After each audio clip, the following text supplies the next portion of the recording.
আলহামদুলিল্লাহ, আমি তো ঠিক 7:30টার সময় ভোটটা দিয়েছি। ইনশাল্লাহ পরিবেশ ভালো থাকবে। শুরুয়াত মানে আজকে শুরু তো ভালোই হয়েছে, কিন্তু গতকাল রাত্রে সারা রাত যা ঘটেছে ওরকম ব্যতিক্রম ধর্মীয় কিছু মানে উল্লেখযোগ্য কিছু ঘটেনি, কিন্তু কিছু কিছু ঘটেছে রাজধানীও। তো আশা করি ইনশাল্লাহ ফলাফল ধানের শীষের পক্ষেই থাকবে আল্লাহ যদি করে। সব মিলিয়ে পরিবেশ কেমন দেখছেন, প্রশাসনের অবস্থানটা কেমন দেখছেন? আমি আপনাদেরকে রাউজানের প্রশাসনের ভূমিকা আমি প্রশংসা না করে পারছি না।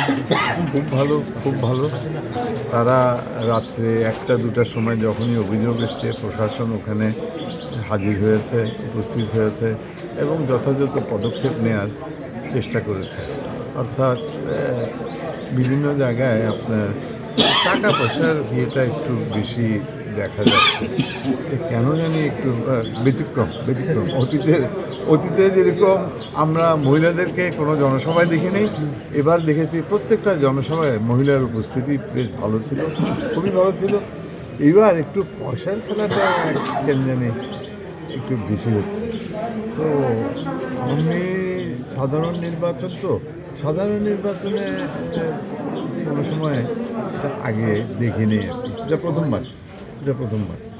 ধন্যবাদ। আচ্ছা, টাকার খেলা যেটা বলছেন আপনি, রাজধানীতে 4 জন প্রার্থী রয়েছেন আপনি সহ, এটা সুনির্দিষ্ট কোনো প্রার্থীর বিষয়ে যদি বলতেন।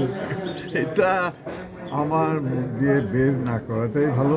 তবে আমার মনে হয় ভোটারদেরকে এই প্রশ্নটা জিজ্ঞেস করলে তারা বলবে কারা এসে টাকা বিতরণ করতে তারা দেখেছে এবং তারা কয়েকজনকে আটকিয়েছে এবং প্রশাসনকে খবর দিয়েছে।